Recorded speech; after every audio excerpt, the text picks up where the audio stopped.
Our first example is the charge class that we wrote a client for in the previous lecture. So we're talking about a point charge, which is an idealized model of a particle that has electric charges. What we're going to do is use an abstract data type that allows us to write Java programs that manipulate point charges. So our programs are directly manipulating objects of our new class of data. So the values are going to be a position xy and an electrical charge. So the position is a pair of doubles, the electrical charge is a double value. So here's an example of 2 point charges. And for simplicity, we keep the position in the unit square, and then those are the values of the electrical charge. So that's the set of values, position and a charge. And the operations are, first we have a constructor that creates a new charge, given position, given xy position, and a given charge value, electrical charge value. Then one of the operations is a method called potential at that returns a double value.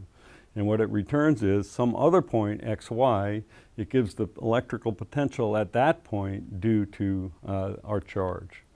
And then string representation. Every class we have a string representation, and we do that because in Java, if you provide an object as an argument to one of the print statements, it'll automatically call the toString and give a string representation of that object, and that's very useful in debugging. Okay, so in order to give life to this abstract data type, we want to talk about a little bit about the physical world. Just a little bit. This is not a course in physics.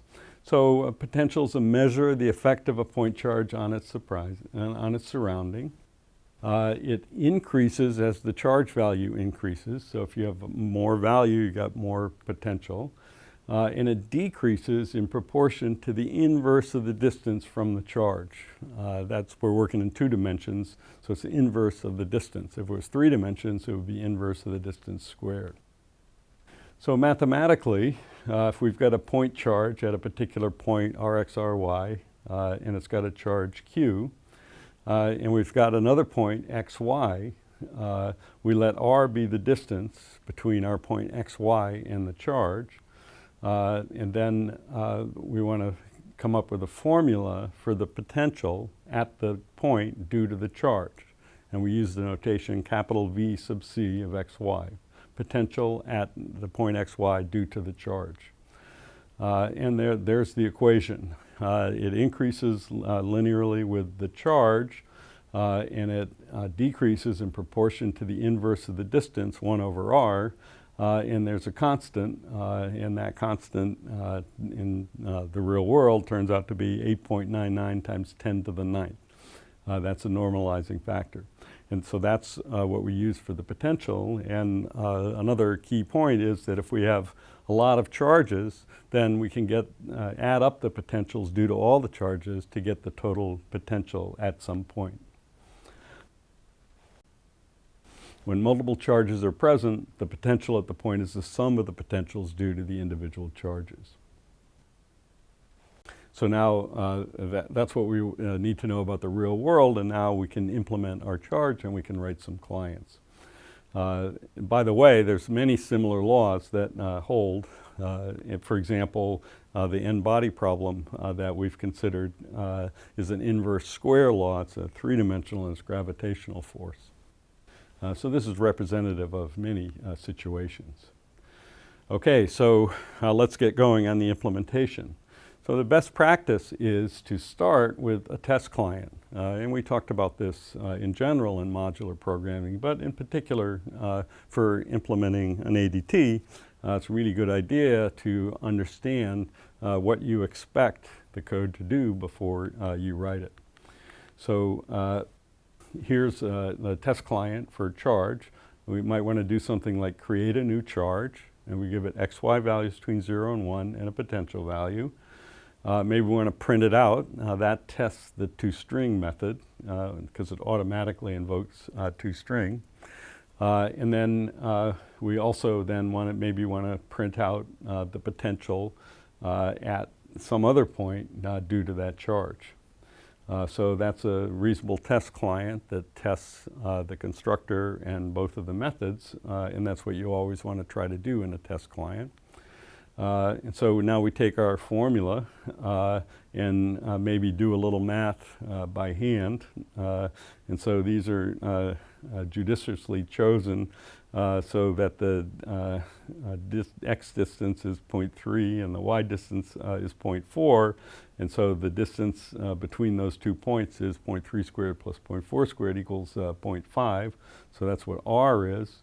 And so we multiply our constant, 8.99 times 10 to the 9th, and then Q is 20.1, and R is 0.5. It should give us 3.6 times 10 to the 11th. So that's what we figure out by hand, so that now when we run this code, we expect it to first give a string representation of the charge, which is its electric potential value, and then the coordinates of the point. And then on the next line, we want it to present this 3.6 times 10 to the 11th. So that's what we expect. So that's our test client. And so that's one part of the job done. So now we have to consider the rest of the implementation. Okay, instance variables. So those are the data type values. So we have a position x, y, and we have a charge. We could define a data type for points and make that our value, but for simplicity, we'll just use regular doubles, x, y coordinates for the position, rx and ry, and also for the electrical charge. That's the instance variables. Now these things have modifiers that we haven't really seen much before. So there's private, and what private does is denies clients access to these variable names. And that's very important. That's what makes the data type abstract. The implementation is hidden from the client. The client can't see these variable names. If we choose some other representation of the charge, we're free to do it as long as the methods work as advertised in the API. So that's what makes the data type abstract. We make the instance variables private, hidden from the client. And the other one is final. And that one also is important for many different kinds of data types. And we'll be talking about that more later. What it does is it disallows any change in value after the object's constructed. So the data type's immutable. Things don't change. And that's, if you're representing something in the real world like a charge, it's not really going to change.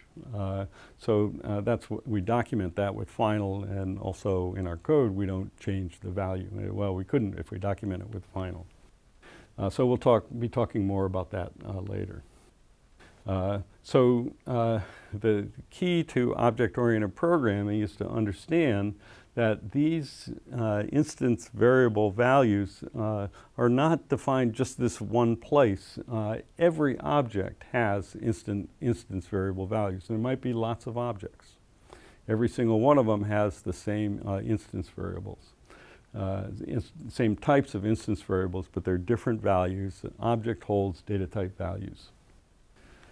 Okay, the constructor. How do we create and initialize new objects? Well, it's quite simple. We just take as argument whatever we need in order to create the object. In this case, it's just doubles with some value that the client knows. And all we do is take those values and assign them to our instance variables. Simple constructor in this case. Usually we try to keep our constructors simple like this, although many times we do more complicated things. So the point of these is that this code refers to instance variables, but there's no declaration of the type of those variables the way that we would have in a static method. And that's because they're instance variables, and they're declared as instance variables in the class, but not within the constructor. If there's a variable reference in the constructor which hasn't been declared, that means that it's an instance variable in the class. and Java knows the type from that. And so what clients do is they use the new keyword to invoke constructors. They pass arguments to it just as in a method call, and this is recalling from the previous lecture where we did this. And then the system creates a new object, gives it these data type values as dictated by this code, and then returns a reference to that object. The representation is hidden, but just to fix ideas, to get you thinking about what's underneath this, one way that a charge could be represented is depicted in this diagram.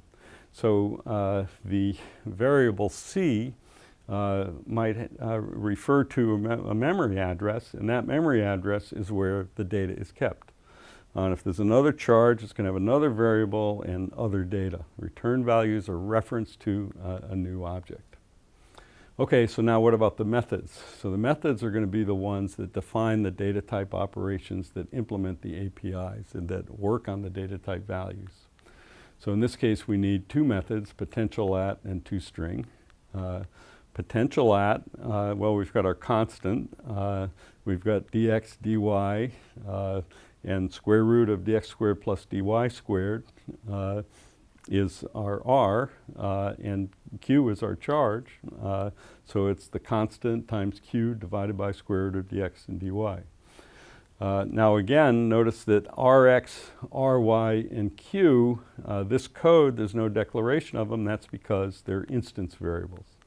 And toString, we print out a string that gives the charge, the word at, parentheses, and xy. And again, that refers to q, rx, and ry. The whole key to object-oriented programming is to pay attention to these instant variable references in the instance methods. Those things are values. Their types are defined as in the instance variables part of the class, and they're associated with the object that was used to invoke the method. Remember, we invoked methods in a data type by giving an object name and then the dot operator and then the method name. And we might have many objects, and we can use any one of them to invoke the method. Every one of those objects has instance variable values, and these references are the instance variable values in the object that was used to invoke the method. That's the key to understanding object-oriented programming. So that's our complete implementation now. We have our instance variables, we have our constructor, we have our two methods, and we have our test client. And it's in a text file named charge.java, and we've described every one of these lines of code. And if you type Java charge, then you test out those two methods. A complete implementation of an abstract data type that represents electrical charge. Okay, so now let's look at a more interesting client.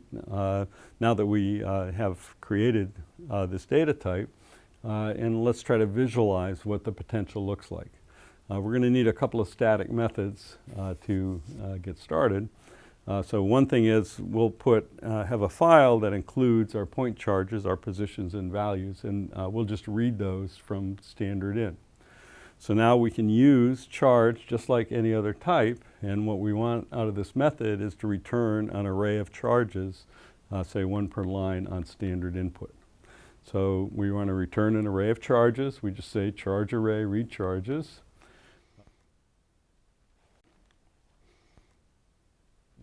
Take a list of charges, and the number of charges will be the first thing in the file, so that'll be n.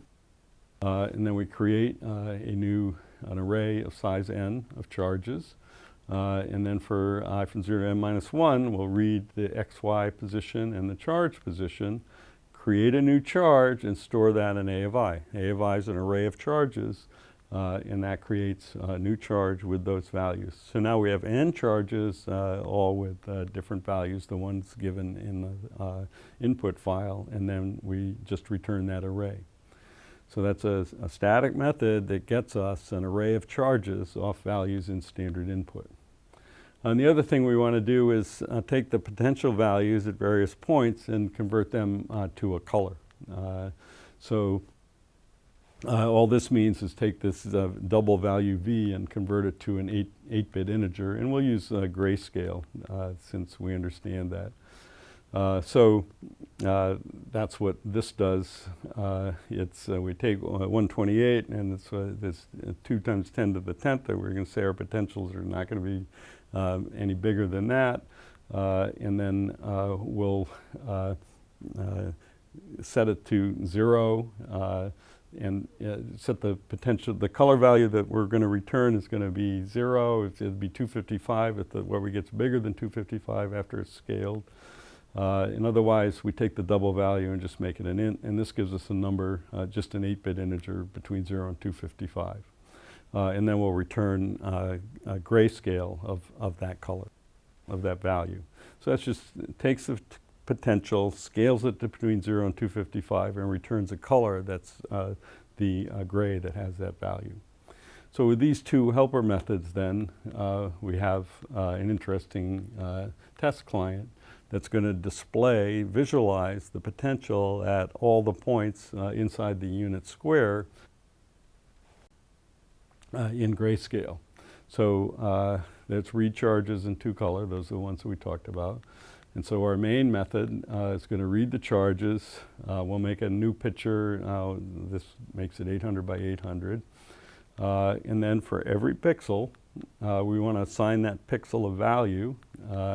And what's the value going to be? Well, we'll start out with a potential of 0. For every charge, we're going to go and rescale to get our XY positions. So those are XY to the unit square between 0 and 1 just by scaling by size. And then we'll just add to our running potential the potential at that point. And then we'll set the pixel, and we turn it upside down because the 0, 0 is in the top left corner, to that color.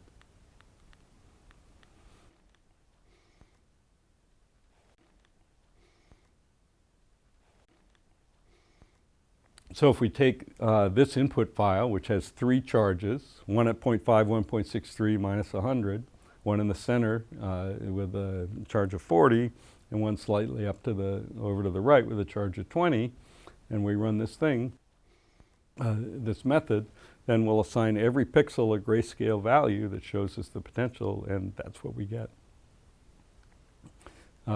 Pretty interesting visualization from really such a small amount of code. It has all to do with the idea of writing programs that work with objects of a type that we created ourselves. So now we can do more. Here's the 9 charges, and that's some of them are positive, some of them are negative. The black ones are negative and the white ones are positive, and you got a big black one close to the center and so forth. Pretty interesting display for such a small amount of code. This is data-driven now. If you want to study charges of whatever type, you can get a good visualization. Here's an example where we might be able to move the charge. This involves a modification. Number 1, the instance variables of this charge are not final anymore. And number 2, we put code in to follow the mouse. But we get a pretty interesting visual display of what might happen if charges move around. Really kind of surprising that we can get such an instructive display from the really small amount of code that we've considered so far. We run that positive one right through the middle of the negative one. And so you can download this code and this kind of data from the book site, or make up your own data and have some interesting displays. And here's another very simple thing that can show the potential in an instructive way. If we change the color to, once we get a number between 0 and 255, we'll just make it discontinuous, so it's not smoothly from white to black. That line, the next to last line, multiply by 37, take the remainder divided by 255, still gives a number between 0 and 55, but it skips by 37. And what that does to the display is give us immediately the lines of equal potential in a very graphic and instructive way. You could write programs to try to compute these curves and plot them, but this is a really simple computer scientist's way to do it.